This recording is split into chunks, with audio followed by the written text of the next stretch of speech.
bisa dengan menggunakan atau mengidentifikasi dengan menggunakan literatur sastra.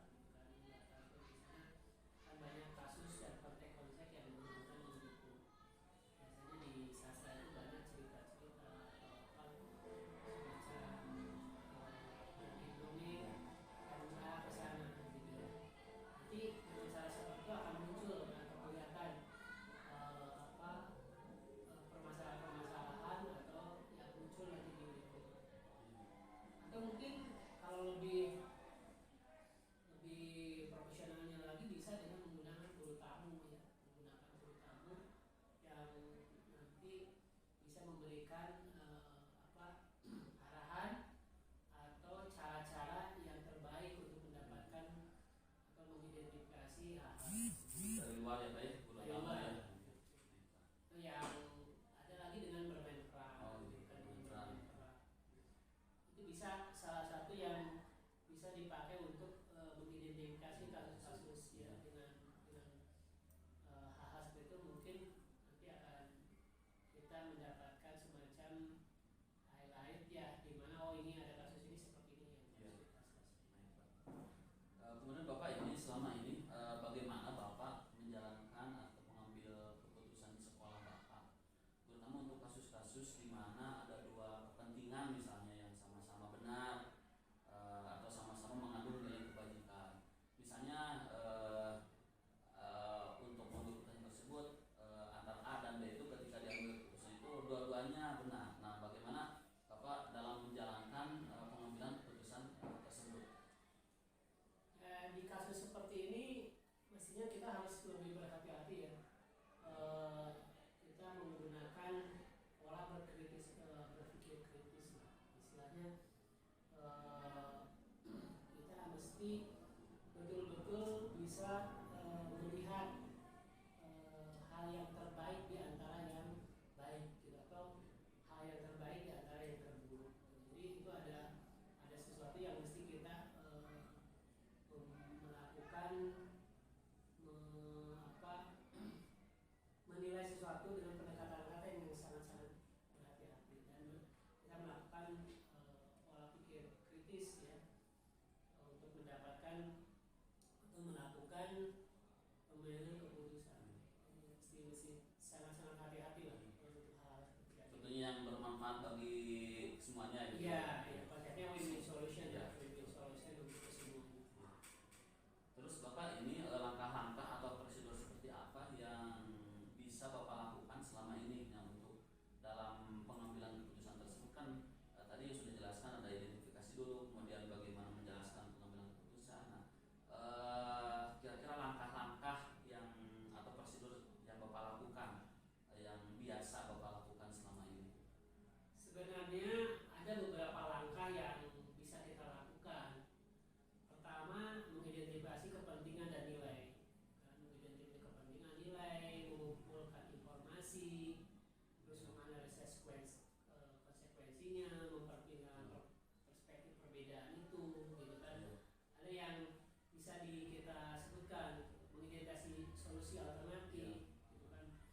Terus mengevaluasi nilai-nilai yang utama yang harus akan kita kejar, gitu kan.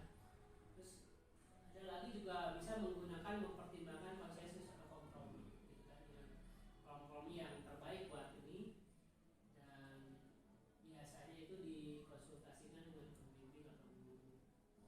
Kurang lebih seperti itu. Ada beberapa langkah yang bisa kita hire untuk mengatasi hal-hal atau kasus-kasus yang terjadi di sekolah.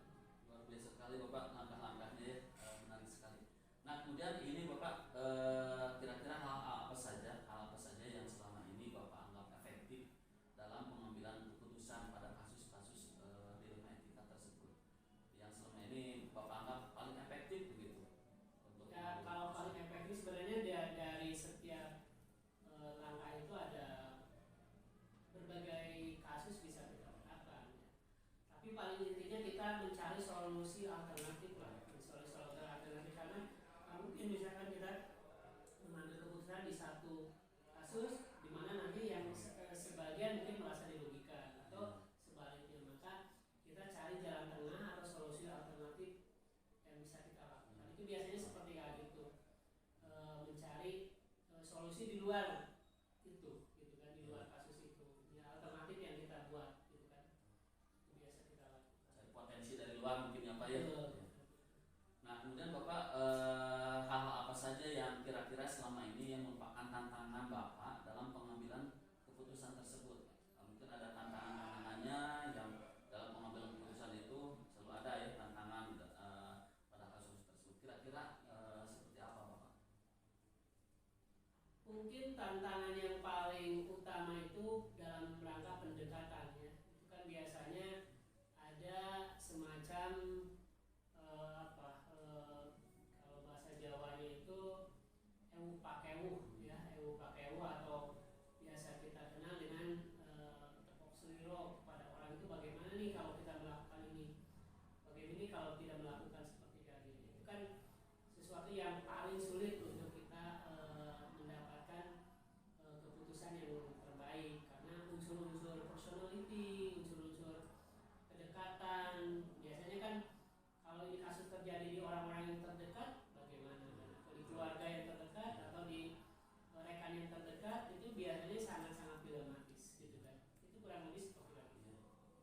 Kemudian ini Bapak, apakah Bapak memiliki jadwal tertentu atau dalam sebuah penyelesaian kasus di etika tersebut? Apakah Bapak langsung menyelesaikan di tempat begitu, atau memiliki sebuah jadwal untuk menyelesaikannya, baik itu bentuk atau prosedur seperti apa yang Bapak jalankan?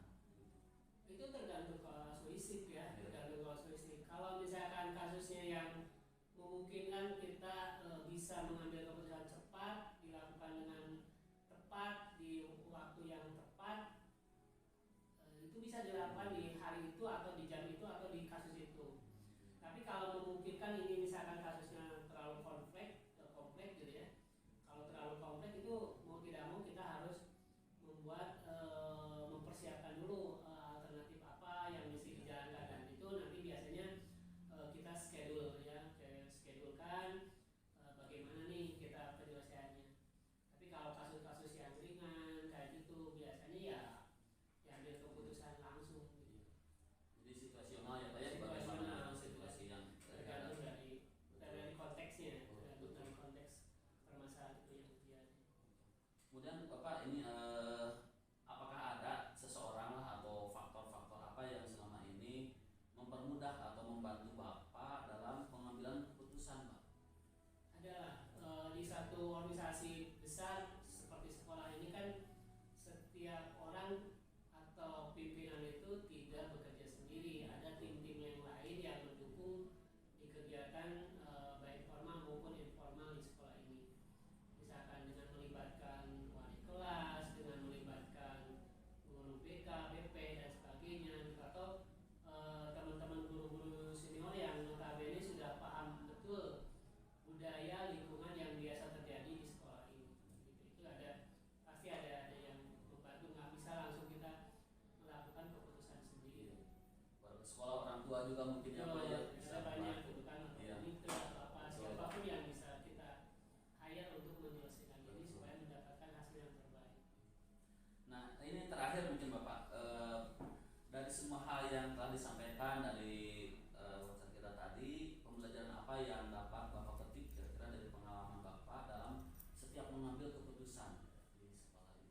Ya, setiap kasus, setiap problem, setiap apapun, setiap masalah itu kita kan dituntut untuk menyelesaikan.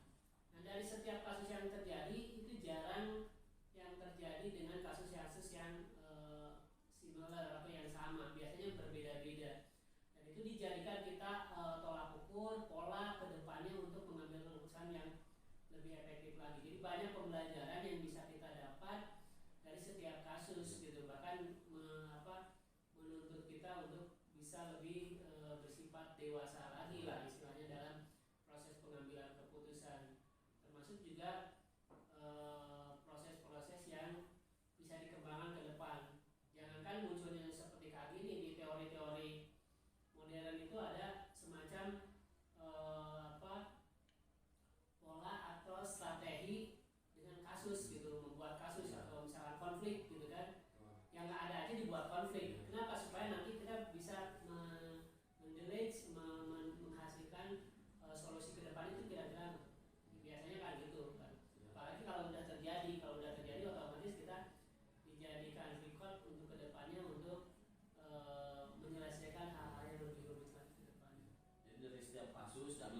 jadi pembelajaran ya Pak ya dari kasus tetap harus seperti jadi ini. pembelajaran. Ya. Harus bisa Sehingga kita menjadi terus terlatih ya Pak ya dalam Betul. mengambil keputusan. Baik Bapak, terima kasih mungkin untuk waktunya, mungkin tetap sehat Bapak untuk menjalankan tugas-tugasnya. Terima kasih sekali.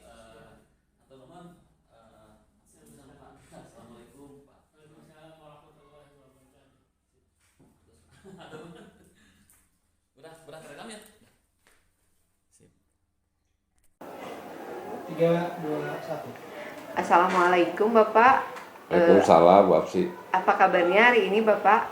Alhamdulillah sehat-sehat saja Bu Apsi. Alhamdulillah Bapak.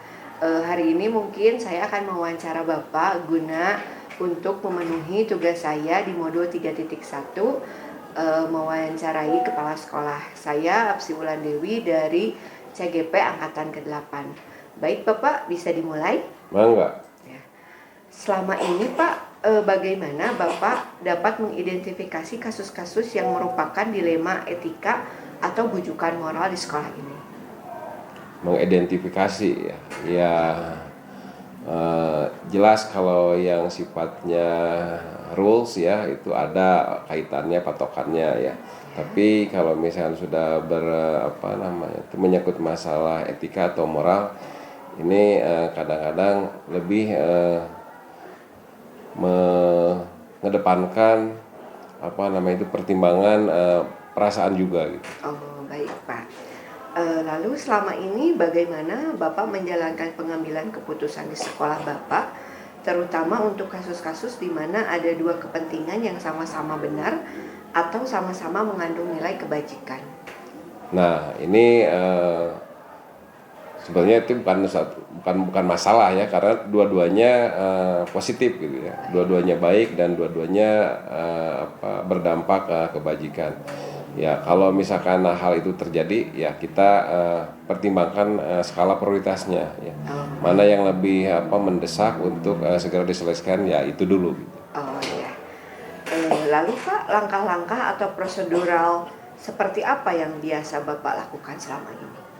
Nah, karena ini masalahnya menyangkut etika ya, mungkin tidak ada rujukan khusus kepada aturan tertentu ya. Kita harus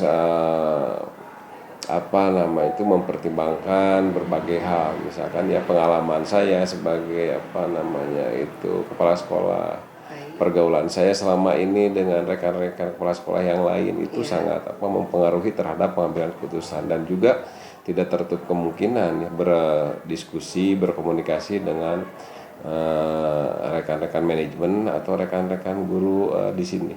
Oh begitu Pak. Lalu hal-hal apa saja yang selama ini Bapak anggap efektif dalam pengambilan keputusan pada kasus dilema etika? Ya itu pengalaman ya, walaupun bagaimana itu tidak bisa dikesampingkan ya. Kemudian juga berdiskusilah dengan rekan-rekan yang dianggap layak, terutama mungkin guru-guru senior ya, manajemen yang dianggap punya kemampuan untuk pengambilan keputusan yang seperti ini, karena ini masalahnya kan sangat normatif, bukan masalah betul atau salah kadang-kadang ya. Bukan baik atau benar, tapi ya ada pertimbangan etika atau moral tertentu. Bijaksana Ya betul ya, ini masalahnya kebijakan bukan ketentuan gitu. Ya. Lalu hal-hal apa saja yang selama ini merupakan tantangan dalam pengambilan keputusan pada kasus dilema etika? Ya contohnya mungkin masalah ketika kita harus ya mengerjakan sesuatu yang berat ya. Artinya pekerjaan itu melibatkan orang lain ya, bisa manajemen, bisa guru. Tetapi misalkan ada hal-hal yang mendasar ya dari sekolah itu ternyata tidak ada yang disebut insentif berbasis kinerja. Nah kan pendekatannya harus manusiawi, walaupun mungkin tidak secara rupiah jelas berapa per orangnya, ya kita ajak makan bersama aja lah dengan ala kadarnya misalkan ya. Iya. Itu seperti itu. Apresiasi. Nah, Iya. betul. Bentuk apresiasi itu jadi masalah juga ya. Ya, setiap pekerjaan tentu ada berkonsekuensi terhadap apresiasi bagi yang mengerjakannya. Nah, itu jadi dilema juga selama ini. Oh ya. Apakah Bapak memiliki suatu tata kala atau jadwal tertentu dalam sebuah penyelesaian kasus dilema etika? Apakah Bapak langsung menyelesaikan di tempat atau memiliki sebuah jadwal untuk menyelesaikannya? Kalaupun misalkan ada jadwal untuk menyelesaikannya, bentuk atau prosedur seperti apa yang Bapak jalankan? Nah, kalau saya biasanya itu menginventarisir ya persoalan itu ya. Kalau memang yang mendesak dan harus segera diselesaikan ya, itu harus gercep ya, gerak cepat ya. Kalaupun saya harus melibatkan orang-orang tertentu untuk pengambilan keputusan, ya saya lakukan. Itu aja ya. Yang tergantung bobot prioritas masalah itu. Kembali ke awal. Tapi yang jelas ya, kalau misalkan ya tidak perlu penjadwalan sih ya. Kalau memang hal-hal yang ringan mah biasanya dengan istilah itu, kalau istilah saya itu dengan cocktail party lah, berbicara informal tapi bisa menyelesaikan hal-hal yang krusial gitu. Baik. Adakah seseorang atau faktor-faktor apa saja yang selama ini mempermudah atau membantu Bapak dalam pengambilan keputusan dalam kasus-kasus dilema etika? Maksudnya bantuan, apakah ada bantuan dari orang lain, misalkan seperti panutan atau oh iya, ya kedekatan saya aja ya, kedekatan saya dengan teman-teman. Jadi saya menganggap mungkin kalau dari hierarki kedinasan ya saya sebagai pimpinan, sebagai kepala. Tapi dalam pergaulan sehari-hari saya menganggapnya mereka teman gitu. Dan teman mereka juga sama memperlakukan saya seperti teman, sehingga tidak ada pembatas. Ya, tidak ada mental gap, wah saya mau bicara dengan pimpinan nih misalkan.